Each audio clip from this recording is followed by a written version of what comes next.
Hello students, good morning all of you. आज हम tense में प्रेजेंट इंडेफिनिट में करेक्ट फॉर्म फर्स्ट वीडियो में पढ़ी, उसमें आगे हम इंपेरेटिव सेंटेंस में करेक्ट फॉर्म पढ़ना पड़ेंगे।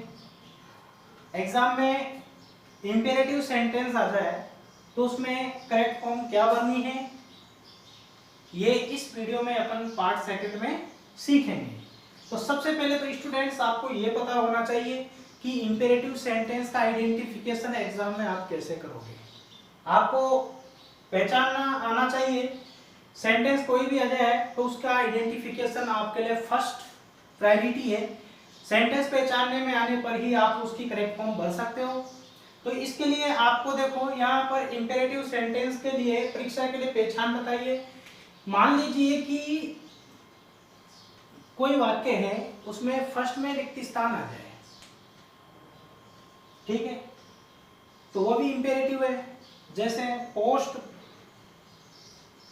दिस लेटर, अब पोस्ट वर्ब है, प्लीज काइंडली से सेंटेंस प्रारंभ हो जाए। मान लो वाक्य के प्रारंभ में प्लीज आ जाए, please give me your pen, kindly grant me leave for 2 days, तो वह भी सेंटेंस इंपेरेटिव है। डोंट से सेंटेंस प्रारंभ होता है, नेवर से भी सेंटेंस प्रारंभ होता है, लेट से सेंटेंस प्रारंभ होता है। तो ये जो है ये इंपेरेटिव सेंटेंस की स्टूडेंट्स आइडेंटिफिकेशन है, परीक्षा के लिए पहचान है। आप एग्जाम में इनको पहचानोगे तो इन्हीं से पहचानोगे। अब यहाँ पर बात आती है कि इंपेरेटिव सेंटेंस जो होता है उसमें वर्ब की कौन सी प्रेजेंट फॉर्म भरी जाती है। ध्यान रखना, प्रेजेंट फॉर्म भरी जाती है। एक बात का और ध्यान देना कि इनके साथ एस या यस कभी भी नहीं लगता है, केवल और केवल प्रेजेंट फॉर्म भर दीजिए। तो ये हो गई अपनी इंपेरेटिव वाली बात। अब इंपेरेटिव सेंटेंस के जो एग्जांपल्स हैं वो देख लीजिए आप। एग्जाम में एग्जांपल्स कैसे आते हैं, जैसे मान लो सेंटेंस आ गया,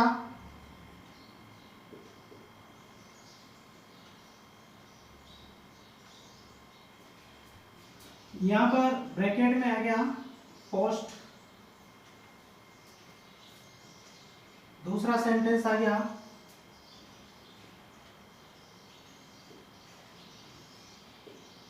गिव मी, सॉरी यहाँ पर ब्लैंक आ गया, रिक्त स्थान आ गया यहाँ पर।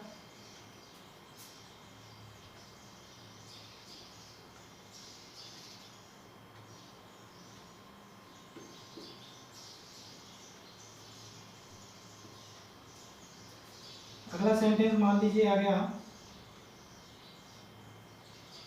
काइंडली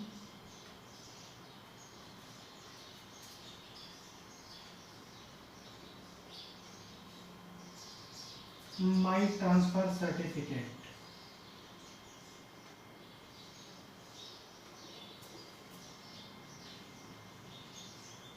ये इश्यू आ गया। कोई सेंटेंस आ गया डोंट, यहाँ पर आ गया अब्यूज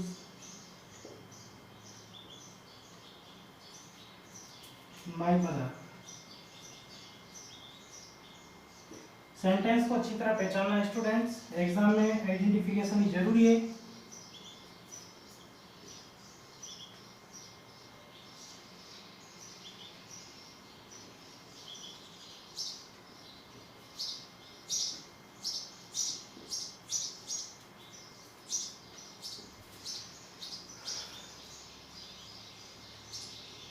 Let's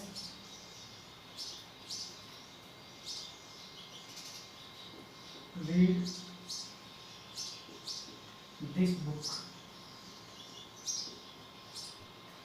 अब स्टूडेंट्स ध्यान दीजिए, ऐसे सेंटेंस मान लो एग्जाम में आते हैं तो आपको सबसे पहले तो आइडेंटिफिकेशन होना चाहिए कि ये सेंटेंस कौन सा है, ये आइडेंटिफिकेशन आपको होना चाहिए। उसके लिए देखो, मान लो वाक्य के फर्स्ट में रिक्त स्थान आ गया और दिस लेटर दे दिया, तो यहाँ पर देखो ये सेंटेंस इंपेरेटिव है। वर्ब से फर्स्ट फॉर्म से स्टार्ट होने वाला ये पोस्ट है, यहाँ पर आ जाएगा पोस्ट दिस लेटर, वर्ब की फर्स्ट फॉर्म आ गई। यानी कहने का मतलब ये वाक्य इस प्रकार का है, वर्ब की फर्स्ट फॉर्म से प्रारंभ होने वाला वाक्य है प्लीज, जिसके बाद है मी योर पेन और गिव आ गया। तो प्लीज वाला वाक्य प्लीज से स्टार्ट हो रहा है, ये वाक्य पहचान देखो, प्लीज से वाक्य प्रारंभ हो रहा है, काइंडली से वाक्य प्रारंभ हो रहा है। ऐसे वाक्यों में मेन वर्ब की कौन सी फॉर्म फिलअप की जाती है? फर्स्ट। अब देखो यहाँ पर ये भी इंपेरेटिव है, तो इसमें आ जाएगा गिव।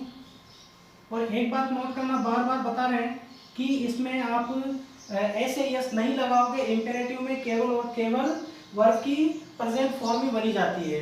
काइंडली से वाक्य प्रारंभ हो गया, तो यहाँ पर आ जाएगा इश्यू।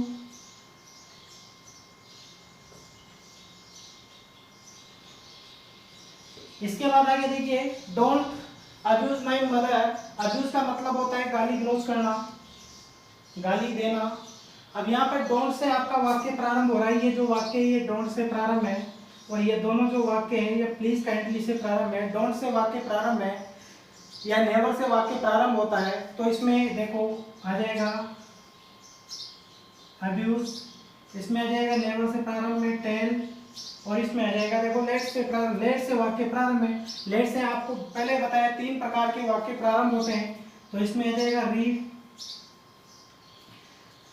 तो स्टूडेंट्स ये इंपेरेटिव सेंटेंस है। इंपेरेटिव सेंटेंस एग्जाम में कभी कभार पूछ लिए जाते हैं, और आपको इंपेरेटिव सेंटेंस का जो फिलिंग द ब्लैंक्स है वो आपको इस तरीके से भरना है। सबसे मेन बात है इंपेरेटिव सेंटेंस में वर्ब की जो प्रेजेंट फॉर्म है वही भरी जाती है। इंपेरेटिव सेंटेंस की एक और पहचान है कि इसमें सब्जेक्ट नहीं होता है। आपका जो सेंटेंस है वो वर्ब की फर्स्ट फॉर्म से प्लीज काइंडली से प्रारंभ होता है, डोंट से आपका सेंटेंस प्रारंभ होता है, नेवर से सेंटेंस प्रारंभ होता है, लेट से आपका जो सेंटेंस है प्रारंभ होता है। अब लेट वाले जो वाक्य हैं वो 3 प्रकार के होते हैं, पिछले टॉपिक में भी आपने पढ़ा है। जैसे लेट, अब लेट से 3 प्रकार के सेंटेंस प्रारंभ होते हैं आपके, ये भी ध्यान रखना जरूरी नहीं कि लेट से वाक्य प्रारंभ हो। पहला होता है लेट्स, दूसरा होता है लेट मी, और तीसरा होता है लेट प्लस थर्ड पर्सन का ऑब्जेक्ट। तो ये जो है ये लेट वाले वाक्य हैं। कोई सा भी वाक्य लेट से प्रारंभ वाला आ जाए, मान लो आपके सेंटेंस आ गया लेट मी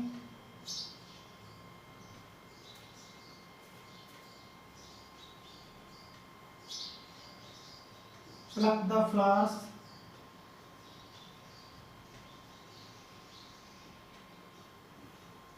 लाई का मतलब झूठ होता है, ध्यान देना, झूठ मिथ्या।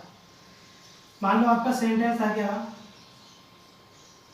लेट हिम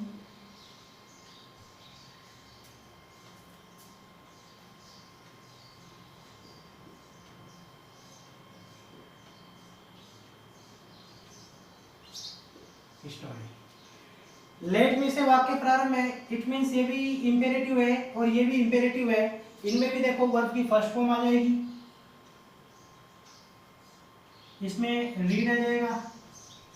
तो ये स्टूडेंट्स इस तरीके के सेंटेंस जो है आपसे मतलब है ना करेक्ट फॉर्म भरवाने के लिए पूछे जाते हैं। तो इंपेरेटिव सेंटेंस आपका कंप्लीट हो गया। इसके बाद अपन प्रेजेंट इंडेफिनिट के अंदर अगला रूल पढ़ेंगे जो एग्जाम में अक्सर पूछा जाता है।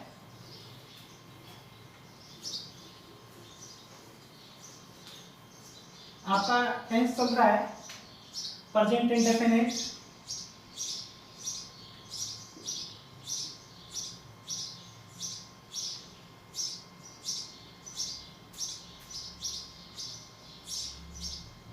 टेंस चल रहा है प्रेजेंट इंडेफिनिट। अब प्रेजेंट इंडेफिनिट टेंस जो है इसमें अपन रूल नंबर 3 पढ़ेंगे। फर्स्ट नंबर पे एडवर्ब पढ़ ली, सेकंड नंबर पे इंपेरेटिव पढ़ लिया, थर्ड नंबर पे जो आपका रूल है वह है कौन सा, यदि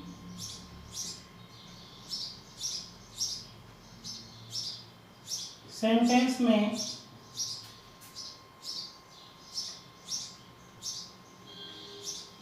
यूनिवर्सल ट्रुथ, सार्वभौमिक सत्य, सार्वभौमिक सत्य, यूनिवर्सल ट्रुथ हो, कोई प्रोवर्ब हो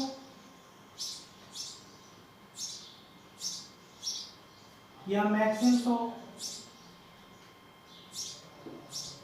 कहावत,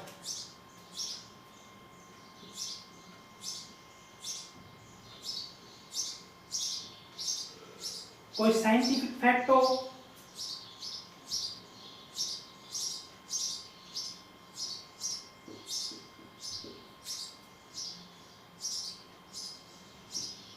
वैज्ञानिक तथ्य, वैज्ञानिक तथ्य, साइंटिफिक फैक्ट हो, हैबिचुअल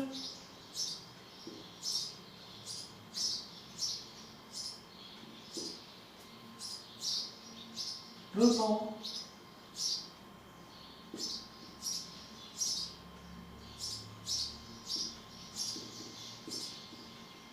आदतन सत्य, किसी की आदत हो। तो ये जो सेंटेंस आएंगे आपके, हैबिचुअल ट्रुथ हो,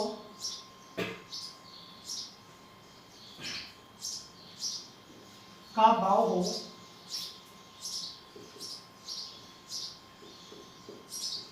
तो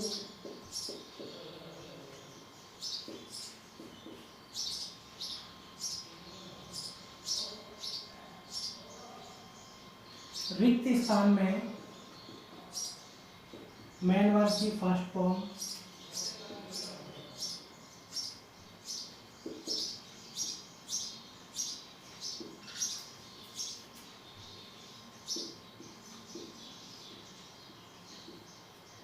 एग्जाम की दृष्टि से इंपॉर्टेंट है, स्टूडेंट्स नोट कर लेना बात। ऐसा वाक्य कभी कभी एग्जाम में पूछ लिया जाता है कि इसमें क्या बोला जाएगा। यदि सेंटेंस में यूनिवर्सल ट्रुथ हो, सार्वभौमिक सत्य, या प्रोवर्ब आ जाए, कोई कहावत आ जाए, मैक्सिम सेइंग कोई कहावत आ जाए, या कोई साइंटिफिक फैक्ट हो, वैज्ञानिक तथ्य हो, वैज्ञानिकों ने किसी बात को प्रूव किया हो, या हैबिचुअल ट्रुथ हो, कोई बात मतलब जो है वो आदतन सत्य हो, किसी की आदत हो, तो इस सेंटेंस जो है उनमें मेन वर्ब की फर्स्ट फॉर्म भरी जाती है। इसके एग्जांपल्स देख लीजिए आप।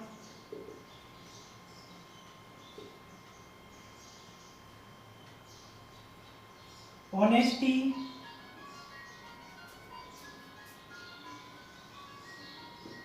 The best,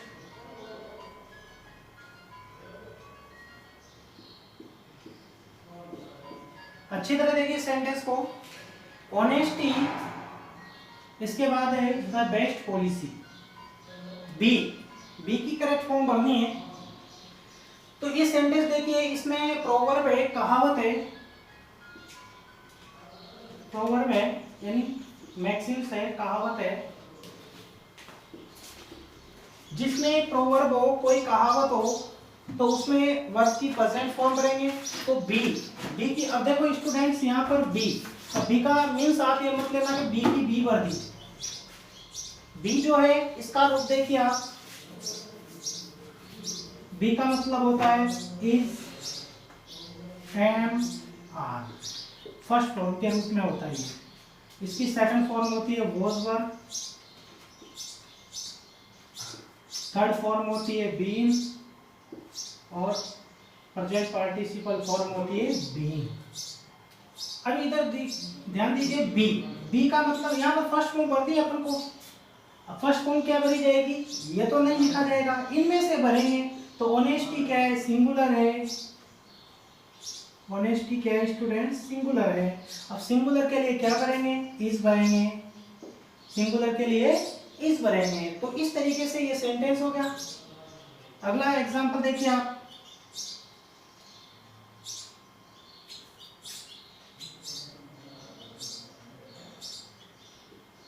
2 and 2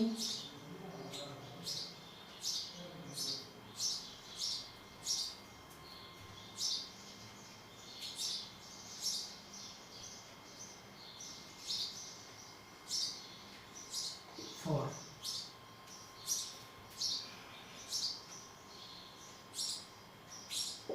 Time and tide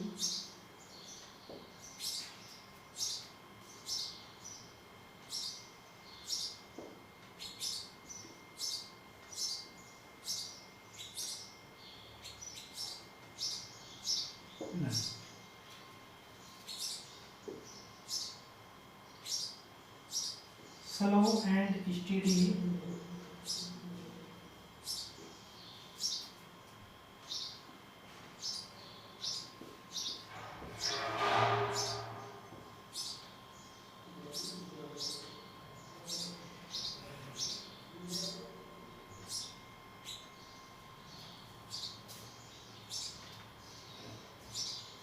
ये जो है सेंटेंस अच्छी तरह देखना। इसके बाद the sun rise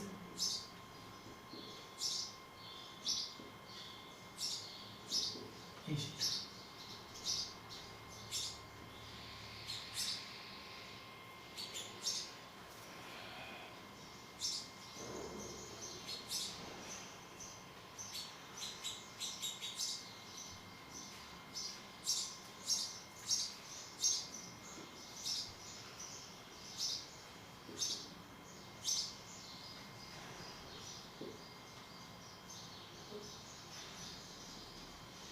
in sentence को अच्छी तरह देखिए स्टूडेंट्स।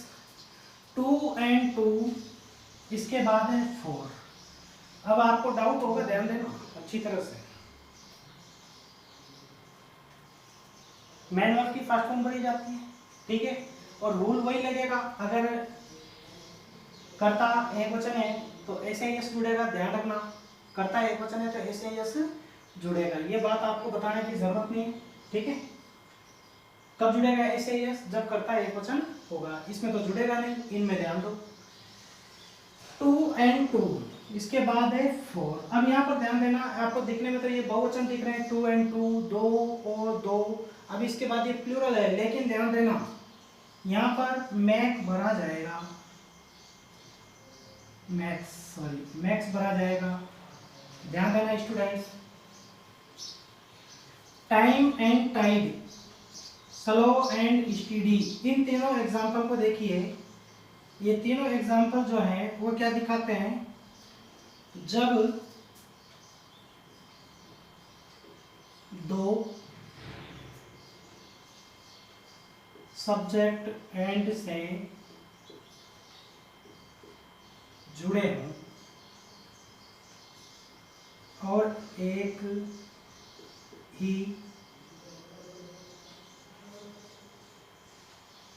पर्पस को एक्सप्रेस करते हैं तो वर्ब की फर्स्ट फॉर्म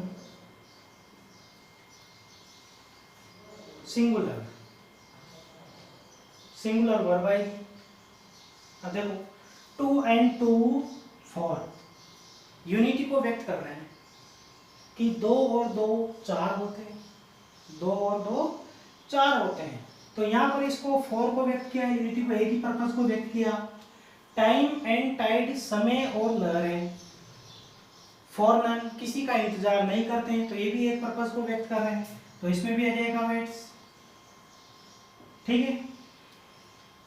वेट भर के मत आना, वेट भरोगे गलत माना जाएगा, वेट्स भरना। स्लो एंड स्टीडी, धीमी गति से और निरंतर चलने वाला, विंस द रेस, वो टारगेट को प्राप्त करता है, लक्ष्य को प्राप्त करता है। तो यहाँ पर भी मतलब क्या कर रहे हैं, ये एक टारगेट को एक्सप्रेस कर रहे हैं, ध्यान देना। द सन, अब यहाँ पर देखो राइज के बाद है इन दी ईस्ट, ये यूनिवर्सल ट्रुथ का है।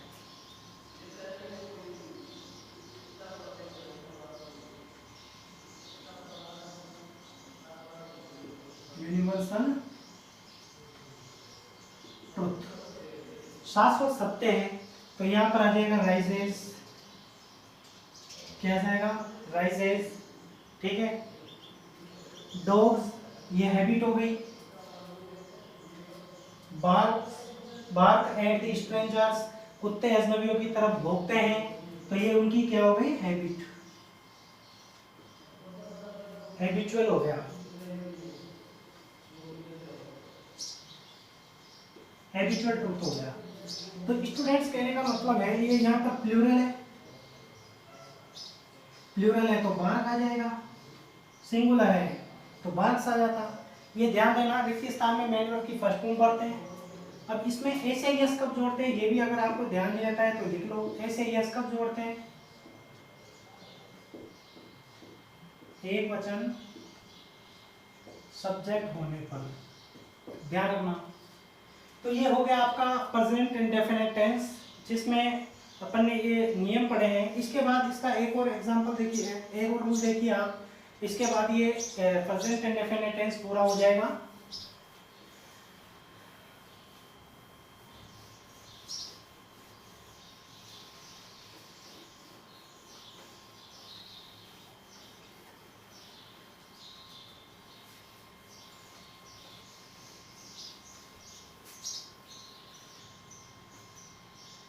क्या है कंडीशनल सेंटेंस।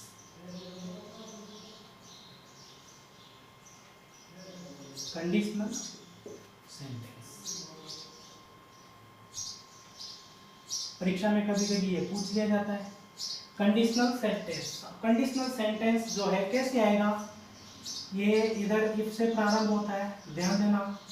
इसके बाद सब्जेक्ट, इसके बाद वर्ब की फर्स्ट फॉर्म एस, ध्यान देना। ऑब्जेक्ट एटसेट्रा दे रखे हैं तो लिख दो, कोमा।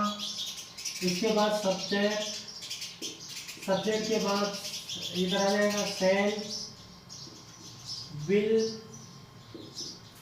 कैन, में, प्लस वर्ब की first form object plus etcetera, ठीक है। ये इसका सूत्र होता है, अच्छी तरह समझना स्टूडेंट्स, ये इसका सूत्र होता है। अब ध्यान दीजिए, इफ सब्जेक्ट, अब इधर देखना कि इधर वाले रिक्त स्थान आएगा, इफ वाले क्लोज में रिक्त स्थान हो, इसका रूल बनाएंगे। क्या रूल बनाएंगे, फॉर यदि इफ वाले क्लॉज में रिक्त स्थान हो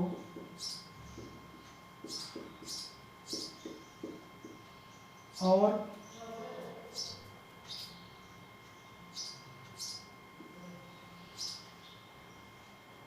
कोमा के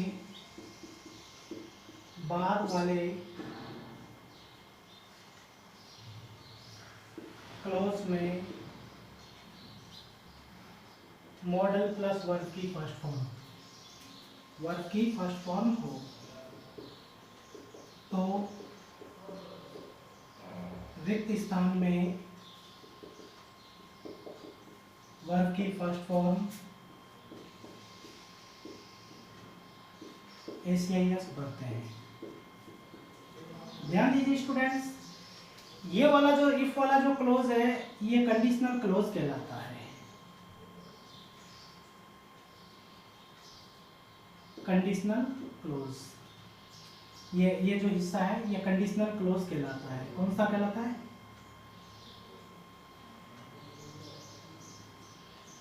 कंडीशनल क्लोज। ये वाला रिजल्ट क्लोज कहलाता है, ये रिजल्ट क्लोज होता है।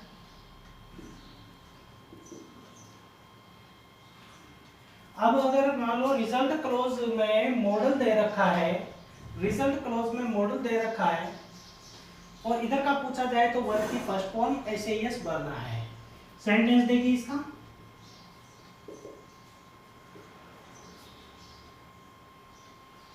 If Ram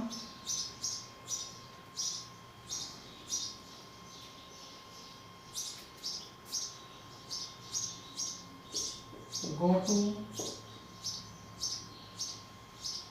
school, he will learn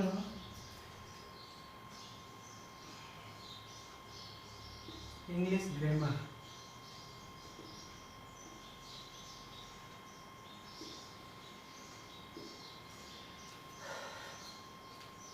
अब यहाँ पर सेंटेंस देखिए, ये जो है इफ वाला क्लोज है, कहने का मतलब है आपका जो कंडीशनल क्लोज है इसमें रिक्त स्थान है। कंडीशनल क्लोज में रिक्त स्थान है और रिजल्ट क्लोज में मॉडल दे रखा है। कौन सा? रिजल्ट क्लोज में ये दे रखा है मॉडल, कौन सा दे रखा है? विल, शैल, में, यानी प्रेजेंट मॉडल दे रखा है। इनमें से वर्ब की फर्स्ट फॉर्म है तो रिक्त स्थान में भरेंगे। अब देखो यहाँ पर राम सिंगुलर है, राम क्या है? सिंगुलर, तो यहाँ पर आ जाएगा गोज। इस तरीके का सेंटेंस भी एग्जाम में पूछा जाता है। तो ये प्रेजेंट इंडेफिनिट टेंस की जो करेक्ट फॉर्म है ये कंप्लीट हो गई। नेक्स्ट हम प्रेजेंट कंटिन्यूअस टेंस की जो करेक्ट फॉर्म है वो पढ़ेंगे।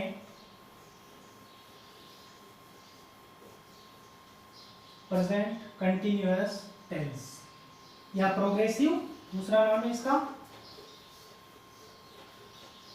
Present progressive tense.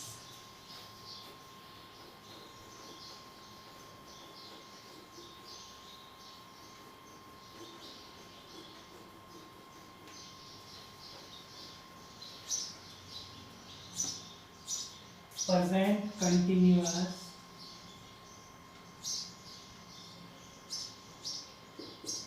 या प्रोग्रेसिव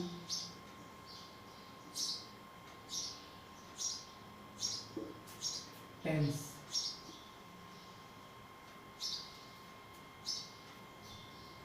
प्रोग्रेसिव टेंस दूसरे नंबर पे ही। कंटिन्यूअस टेंस का मतलब क्या है कि जो कार्य है वो चल रहा है, कंटिन्यू चल रहा है, तो ये कहलाएगा निरंतर वर्तमान काल। इस टेंस में कार्य जब हम बात करते हैं उस समय तक कार्य चलता रहता है, कंटिन्यू चल रहा है। ठीक है, तो सबसे पहले तो इसको देख लीजिए आप कैसे इंग्लिश में मतलब वाक्य को पहचानोगे। तो सबसे पहले हेल्पिंग वर्ब देखिए, इंग्लिश में हेल्पिंग वर्ब से वाक्य की पहचान करनी है क्या, और फिर उसके बाद मेन वर्ब से वाक्य की पहचान होती है। ये दो बातें टेंस को आइडेंटिफाई करने के लिए जरूरी है। हेल्पिंग वर्ब इसमें इज, एम, आर, ये हेल्पिंग वर्ब आती है। इसके बाद मेन वर्ब की प्रेजेंट पार्टिसिपल फॉर्म आएगी, इसको बोलते हैं स्टूडेंट्स प्रेजेंट पार्टिसिपल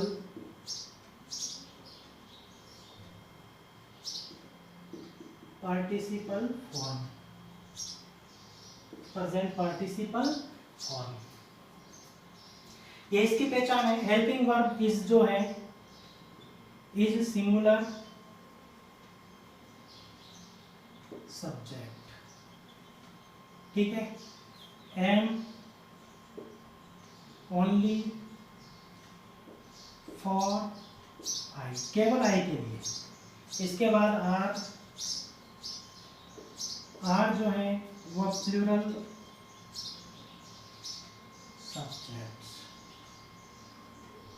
ठीक है। ये आपके हेल्पिंग वर्ब वाला हो गया सिंगुलर, और आपके यहाँ जो एम है ये केवल आई के लिए आएगा, और आर जो है वो प्लूरल सब्जेक्ट्स के लिए आएगा। ये बात इसकी क्लियर हो गई। अब इसके बाद अपन इसमें रूल नंबर फर्स्ट पढ़ेंगे। रूल नंबर फर्स्ट, यदि इंग्लिश के सेंटेंस में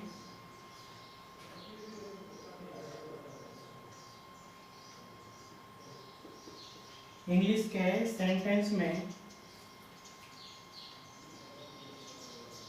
today, now, 8%, 8%,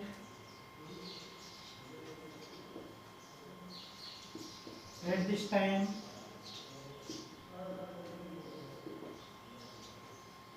at this moment, at this time, at this moment, these days,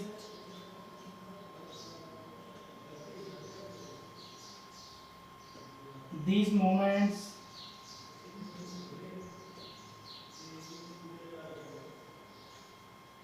these moments,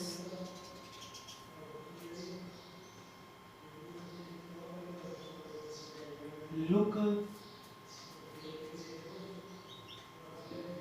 listen,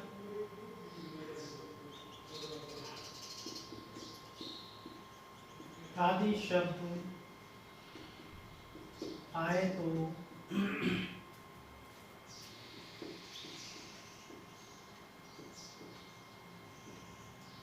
रिक्त स्थान में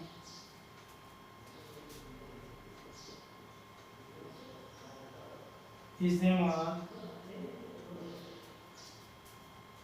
प्लस वर्ब की फर्स्ट फॉर्म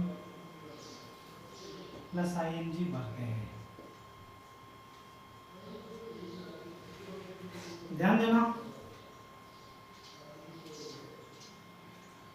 इंग्लिश के सेंटेंस में या तो टुडे हो, नाउ हो, 8% हो, 8%, एट दिस टाइम हो, एट दिस मोमेंट हो, at this time, eight this moment, these days हो, दीज मोमेंट्स हो, या फिर वाक्य के प्रारंभ में लुक, लुक से वाक्य प्रारंभ हो, लिसन से वाक्य प्रारंभ हो,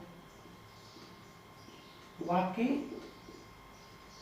प्रारंभ हो किन से, लुक से या लिसन से, इनके बाद ये अपोस्ट्रोफी आता है, इंटरजेक्शन मार्क लगा हुआ आता है, आदि शब्द आए तो रिक्त स्थान में इस्तेमाल वर्ब की फर्स्ट फॉर्म प्लस आईएनजी भरते हैं। फॉर एग्जांपल देख लीजिए,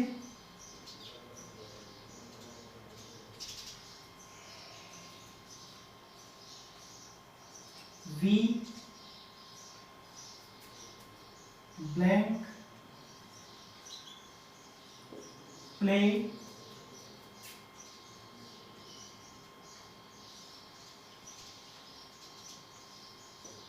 cricket at this moment.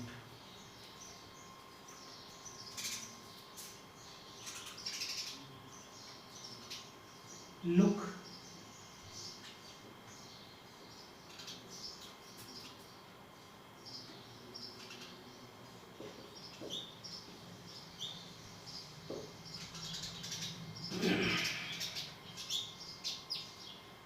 We, इसके बाद play cricket at this moment. अब इसमें आपको एग्जाम में इसको आइडेंटिफाई करना है कि इसके अंदर एडवर्ब क्या है।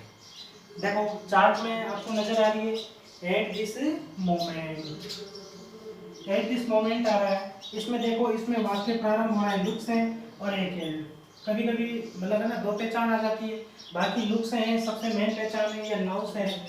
अब इसको देखो आप कि इसमें वी के साथ क्या आएगा, वी है ना प्लूरल है, वी क्या है स्टूडेंट्स, वी प्लूरल है। अब प्लूरल है तो प्लूरल के लिए आर आएगा, we are playing, we are playing. Look, look आ रहा है, आइडेंटिफाई करो, लुक आ रहा है किसमें, ये रहा लुक, तो ये पहचान है। इट, अब सिंगुलर है, इट क्या है सिंगुलर है, थर्ड पर्सन है प्रोनाउन, थर्ड पर्सन का सिंगुलर है, तो इट के साथ क्या आएगा, देखो सिंगुलर के लिए क्या आएगा, इज रेनिंग। तो ये जो है ये कंटिन्यूअस की पहचान है। और कोई सेंटेंस मान लो आ गया एग्जाम में,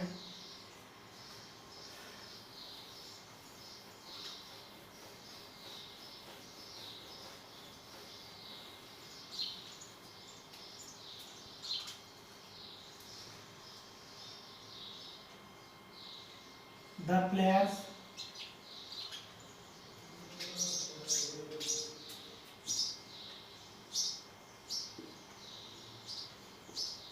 अब देखो यहाँ आ गया,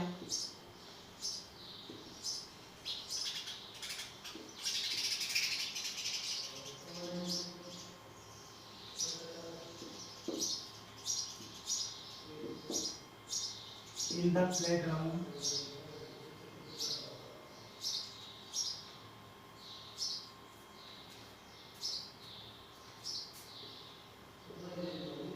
एट दिस टाइम। सेंटेंस को अच्छी तरह देखो। अब ये नहीं कि जरूरी कि ये आएगा। अब देखो सेंटेंस आपके ब्रैकेट में क्या दे रखा है इसमें, देखो द प्लेयर्स दे दिया, द प्लेयर्स के बाद यहाँ पर नॉट प्ले दे रखा है। इट मीन्स ये सेंटेंस आपको निगेटिव बनाना है। Cricket in the playground at this time. अब नॉट आ रहा है तो इसकी स्ट्रक्चर क्या होगी, नॉट कहाँ लगता है, इज़म यानी सहायक क्रिया के बाद नॉट प्लस वर्ब की first form plus ING. Students ध्यान देना, एग्जाम में आप इसी रूल को लेकर के मत बैठे रहो। एडवर्ब आपको मिल रही है, अब यहाँ पर मतलब है ना, ये तो अफर्मेटिव के लिए मान लो एग्जाम में उसने दे दिया नॉट प्ले। अब नॉट दे दिया तो इसको निगेटिव में ट्रांसफॉर्म करना है।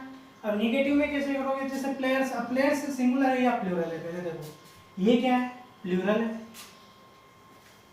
प्लूरल है तो प्लूरल के लिए क्या आएगा, इज़म आर में से आर, इसके बाद नॉट लगेगा और प्लेइंग, प्लेइंग। तो ये सेंटेंस आपका हो गया। ये इसलिए बताया है कि कभी कभी एग्जाम के अंदर है ना, इस तरीके से भी सेंटेंस पूछे जाते हैं और फिर आप है ना एक ही नियम रट करके बैठे रहो कि यही रूल आएगा, तो ऐसा नहीं।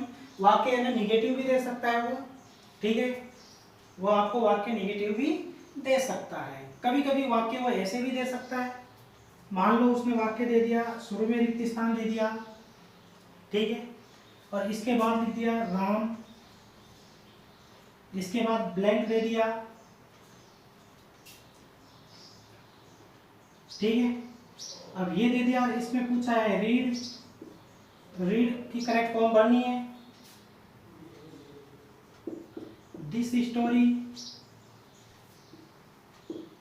8%। अब यहाँ पर स्टूडेंट्स ध्यान दीजिए, ये सेंटेंस आ गया।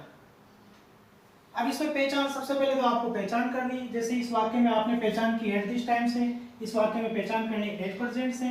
अब ये वाक्य इंटरोगेटिव में बनाना है। अब इंटरोगेटिव में बनाना है तो इंटरोगेटिव में देखो, इसमें सबसे पहले मतलब है ना जो हेल्पिंग वर्ब आ जाएगी।